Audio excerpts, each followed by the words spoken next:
किसी गांव में एक बूढ़ा व्यक्ति अपने बेटे और बहू के साथ रहता था। परिवार सुखी और संपन्न था। किसी तरह की कोई परेशानी नहीं थी। बूढ़ा बाप जो किसी समय अच्छा खासा नौजवान था, वो आज अपने बुढ़ापे से हार चुका था। वह चलते समय भी लड़खड़ाकर चल रहा था। लाठी की जरूरत पड़ने लगी थी। चेहरा झुर्रियों से भर चुका था और वह बस अपना जीवन किसी तरह से चला रहा था। घर में एक चीज अच्छी थी कि शाम का खाना खाते समय पूरा परिवार एक साथ ही बैठकर खाना खाता था। तभी एक दिन ऐसे ही शाम को खाना खाते समय बेटा ऑफिस से आया ही था। उसे बहुत ज़ोरों से भूख लगी थी, इसलिए वो जल्दी से खाना खाने बैठ गया और साथ में उसके दोनों बच्चे और बहू भी जल्दी से सबके लिए टेबल पर खाना लगाकर खाना खाने बैठ गई। लेकिन आज पिताजी को किसी ने भी खाने पर बुलाया नहीं था। तभी उनके एक पोते ने आवाज़ लगाई कि दादाजी जल्दी खाना खाने आ जाइए। तो उनके दादाजी लड़खड़ाते हुए खाने पर आ गए। अब सब लोग खाना खाने में व्यस्त हो गए, लेकिन वो बूढ़े हाथ जैसे ही थाली उठाने को हुए, थाली हाथ से छिटक गई और थोड़ा दाल टेबल पर गिर गई। तभी बहू घृणा की दृष्टि से देखते हुए ससुर की ओर देखा और फिर से अपना खाना खाने में लग गई। बूढ़े पिता ने जैसे ही अपने हिलते हुए हाथों से खाना खाना शुरू किया, तो खाना कभी कपड़ों पे गिरता, कभी टेबल पर। तभी बहू ने चिढ़ते हुए कहा, हे राम, कितने गंदी तरह से खाते हैं पिताजी।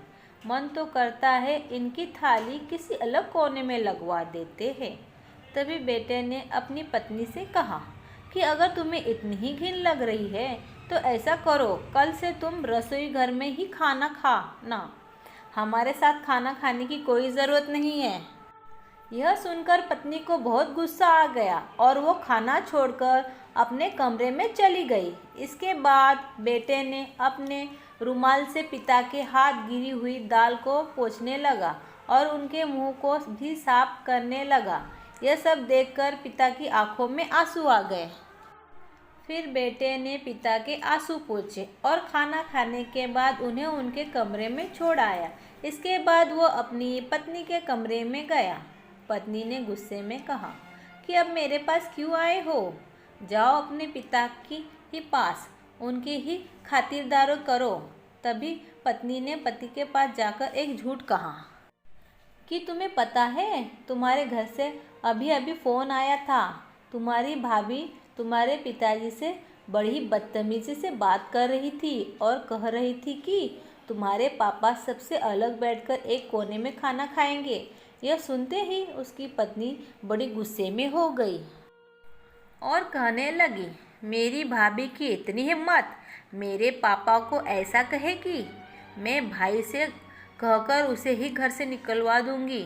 घर मेरे पापा का है, भाभी के बाप ने दहेज में नहीं दिया है जो वो इतना हक जता रही है। गुस्से ही गुस्से में वो न जाने क्या कह रही थी। तभी वो अपने पीहर में फ़ोन मिलाने लगी। तभी उसे ध्यान आया कि उसने खुद भी तो अभी अभी अपने ससुर को उल्टा सीधा कहा था और उन्हें एक कोने में खाना देने को भी कहा था। यह सोचकर उसने फ़ोन नहीं मिलाया और उसी समय उसकी आंखों में बिना रुके आंसू निकलने लगे। ये देखकर पति ने पत्नी को संभाला और उसे अपने सीने से लगाकर कहा कि मेरी प्यारी पत्नी, अगर तुम्हारी भाभी तुम्हारे पिता की इज्जत न करे तो तुम्हें इतना बुरा लगता है? उसी तरह मेरे भी तो पिताजी हैं, यह सब कुछ उनका ही तो है। आज वो बूढ़े हो गए हैं, तो क्या उनकी इज्जत या फिक्र हमें नहीं करनी चाहिए? क्या तुम्हें मेरे पिता को अपना पिता नहीं समझना चाहिए? अगर तुम मेरे पिता को अपना पिता नहीं समझ सकती, तो तुम्हारी भाभी को भी तुम्हारे पिता को अपना पिता समझने का कोई हक नहीं। क्यों करे वो तुम्हारे पिता की परवाह? यह सब सुनकर पत्नी और भी ज़्यादा अफसोस करती हुई रोने लगी और फिर वह अपने पति से माफ़ी मांगती हुई कहती है कि अब मुझे सब समझ में आ गया, प्लीज़ मुझे माफ़ कर दो। अब से मैं कभी भी पापा जी को घृणा नहीं करूँगी और जितना हो सकेगा उनकी सेवा भी करूँगी। वाकई में दोस्तों, पति का पत्नी को समझाने का तरीका बहुत ही अच्छा था, वरना कई लोग तो इस बात पर अपनी पत्नी से लड़ाई भी कर सकते हैं। और दूसरी बात, हर बहू बेटी जिस तरह अपने पिता से प्रेम या उनका आदर करती है, उसी तरह से उन्हें अपने ससुराल जाकर अपने सास ससुर का भी आदर सम्मान करना चाहिए।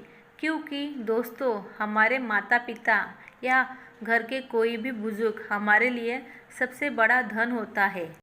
जिस घर में माता पिता या बुजुर्गों का अपमान हो, उस घर में कभी भी धन दौलत या शांति हो ही नहीं सकती। अगर आज हम अपने माता पिता के साथ ऐसा बर्ताव करेंगे तो कल आने वाली पीढ़ी भी आपके साथ वैसा ही बर्ताव करेगी। इसीलिए कहते हैं, जैसी करनी वैसी भरनी। इसीलिए हमेशा अच्छे कर्म ही करने चाहिए। अपने माता पिता का हमेशा ख्याल रखना चाहिए। बुढ़ापे में उनका सहारा बनिए, ना कि उनके साथ इस तरह से बर्ताव कीजिए कि उन्हें अकेला छोड़ दो। इस समय अपने माता पिता को अपने बच्चों की अधिक आवश्यकता होती है, इसीलिए हमेशा उनसे प्रेम कीजिए। माता पिता के चरणों में ही स्वर्ग होता है। अगर दोस्तों आपको मेरा वीडियो अगर अच्छा लगा होगा तो वीडियो को लाइक करें और चैनल को सब्सक्राइब करें और कमेंट में कमेंट कीजिए कि आपको ये स्टोरी कैसी लगी। मिलते हैं नेक्स्ट वीडियो में, तब तक के लिए बाय बाय।